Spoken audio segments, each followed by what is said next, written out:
Lenz atravessou as montanhas. O caminho, ora, o caminho. Tanto lhe importava. Não, eu não canso. Apenas lhe era desagradável não poder andar de ponta cabeça. Estava só, terrivelmente só.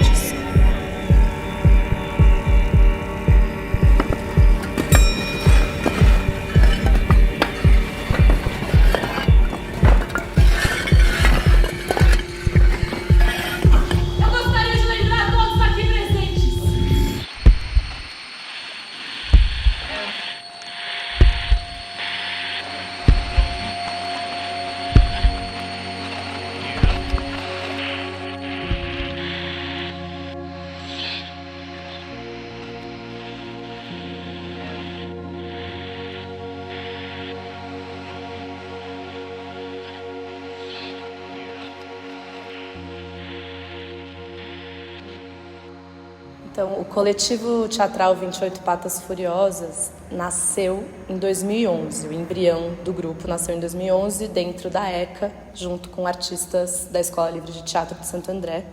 Então, é uma junção entre pessoas dessas duas instituições que geram o coletivo que vai ser fundado, de fato, vai se estabelecer em 2013, quando a gente entrou no Espaço 28, nossa sede. Na primeira versão da sede foi na Vila Clementino, em São Paulo, na Zona Sul, e atualmente a gente está aqui no Bom Retiro. O grupo entra nessa sede em 2013, começa a reformar esse espaço, e a gente começou o nosso primeiro trabalho, as pesquisas, o processo do nosso primeiro trabalho, que foi Lenz um Outro, que é a partir da obra do Bichner, novela dele chamada Lenz. É a partir dele que surge uma pergunta que vai guiar todo o primeiro momento desse nosso trabalho, que é como desestabilizar a ordem em busca de uma nova possibilidade de existência. Essa pergunta está presente em todas as peças da nossa trilogia, que a gente chama de trilogia da instabilidade. Lenz um Outro, A Macieira e Parede.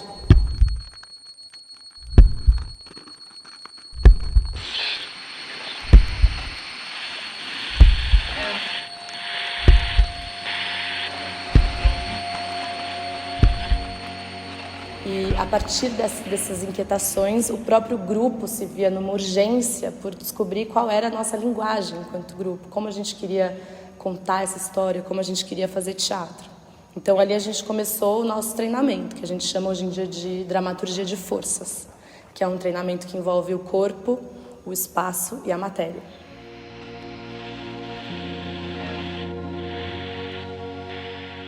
Uma coisa importante que a gente sempre tem que falar é como o espaço determinava a nossa execução das peças. Então, era um bar desativado. Então, nós fizemos algumas pequenas reformas e o Lenz um Outro, que foi a nossa primeira peça, foi realizada num formato de corredor. Então, a plateia ficava dos dois lados e a cena acontecia no meio. E aí, na nossa segunda peça, A Macieira, o espaço ainda continuava igual. Porém, nós fizemos a peça num formato um pouco mais tradicional, que foi uma plateia, né, olhando para frente num formato de teatro italiano. E aí, na nossa terceira peça, Parede, que também foi feita lá, nós sofremos uma modificação do espaço. O espaço ele ficou um pouquinho mais reduzido. Isso também ajudou na concentração da peça, de uma atmosfera que a peça ficou um pouco de um tom claustrofóbico, um pouco mais fechado. Então as pessoas elas entravam antes por um bar onde tinha uma primeira cena, depois elas adentravam por uma porta e elas entravam no espaço cênico. Olá vizinhos, bom começo de semana. Essa mensagem... Também é importante dizer que no Espaço 28 nós recebemos outras atividades culturais. Foi realizado 2 festivais de teatro, que é o festival do 28 Patas Furiosas, o Mono Festival, que é um festival de monólogos. Também realizamos algumas residências artísticas, também alguns workshops, espaços de treinamento, espaço de peça e também recebemos outras peças do nosso espaço.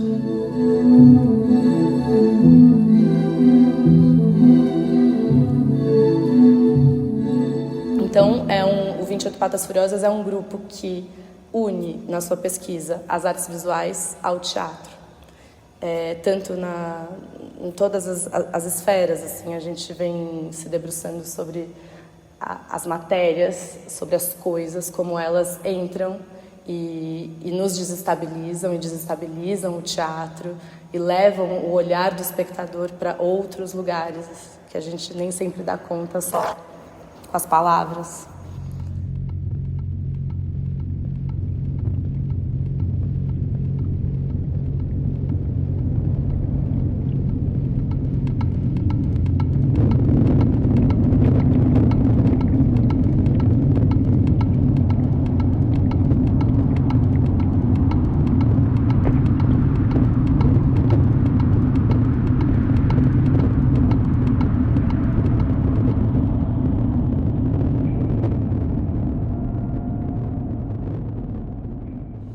Que depois da trilogia da instabilidade, o grupo queria percorrer um caminho de se aproximar das questões dessa terra, chamada Brasil, né?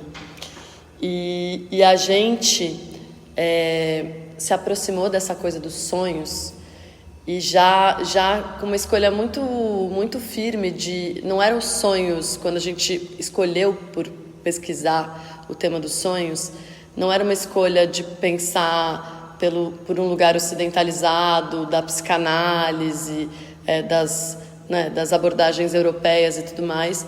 Era olhar para o sonho como uma tecnologia mesmo, que a gente descobriu que os povos ameríndios já usam essa tecnologia dos sonhos, né, para o entendimento de mundo, para pensar a sociedade há muitos anos. Então, os nossos ancestrais tinham um recado para dar para uma comunidade a partir dos sonhos.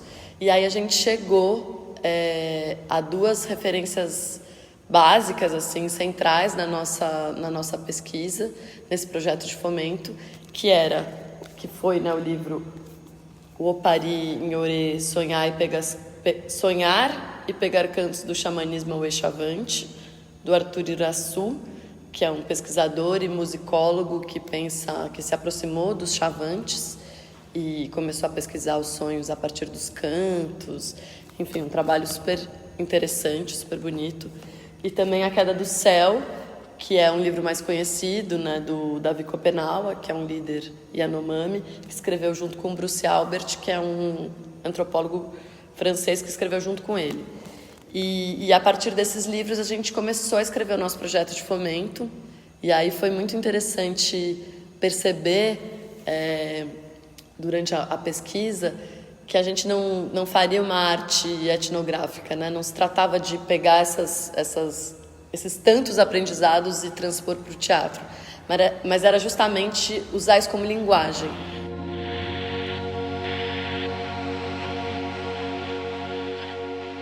A gente foi por todo esse caminho de pesquisa, de leitura, de encontro com as pessoas, e aí a gente ficou pensando muito em duas perguntas. Como trazer essa teoria para nós, para os nossos corpos? Que corpos são esses? E como pensar como sonha a cidade de São Paulo? Então, imbuídos de todas essas perguntas, a gente começou a pensar nos caminhos para trazer essa teoria para a nossa prática. E uma coisa que eu acho que é interessante, não é só para a nossa prática teatral, né? Mas eu acho que foi um processo que atravessou muito os nossos corpos mesmo, os nossos cotidianos. A gente também estava sendo atravessado pela pandemia, isolados, e aí o sonho é um pouco esse lugar também de encontro com a gente, né? E com o outro também, a partir dessa perspectiva ameríndia que a gente estava estudando. Então a gente pensou como a gente vai investigar nesse momento com o que sonha a cidade de São Paulo. E lógico que é impossível responder essa pergunta, né? Porque a cidade de São Paulo é gigante, não tem como a gente pensar isso, mas a gente encontrou alguns caminhos. O primeiro caminho foi a nossa prática mesmo enquanto indivíduos. E eu acho que isso foi esse momento de atravessamento mesmo dos nossos corpos, sabe? Depois, um segundo momento é a parabólica dos sonhos. Sendo que a parabólica dos sonhos, ela nasce um pouco das investigações mais do que seria a instalação do espetáculo Um Jaguar por Noite, que ainda está por vir, que ainda a gente pretende estrear em 2023. Então a Parabólica dos Sonhos ela foi um exercício, um primeiro exercício do que seria a materialização desse dispositivo cênico de confabulação sobre os sonhos, né? De um diálogo ou de uma coleta.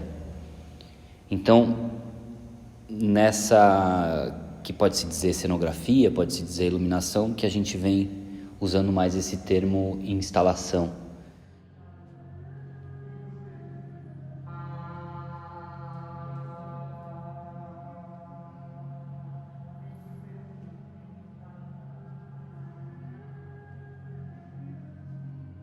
Então, a Parabólica dos Sonhos antecipou um pouco o processo do espetáculo Um Jaguar por Noite a partir da materialidade do trabalho. E aí, a partir de algumas pesquisas do trabalho do Um Jaguar por Noite, que foi uma investigação feita via internet, né, Zoom, na pandemia, a gente chegou um pouco nessa imagem do que seria, de como a gente poderia coletar os sonhos de pessoas que de alguma maneira poderia voltar no trabalho de Um Jaguar por Noite, né? Então assim nasce a ideia de Parabólica dos Sonhos, que é um trabalho absolutamente aberto, é um trabalho que ele é uma investigação material que encontra esse sonhante ou essa sonhante e faz um pouco esse campo de celebração ritualística de que as pessoas, elas vivem um pouco essa experiência do sonho.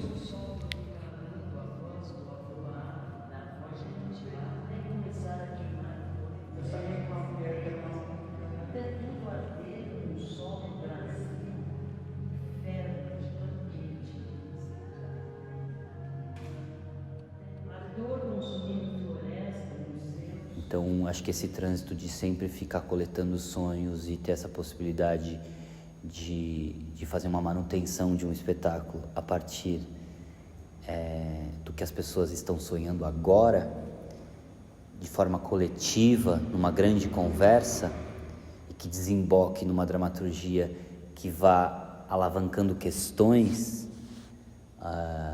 eu acho que, de alguma maneira, amarra um pouco desse nosso aprendizado do que pode vir a ser uma tecnologia dos sonhos.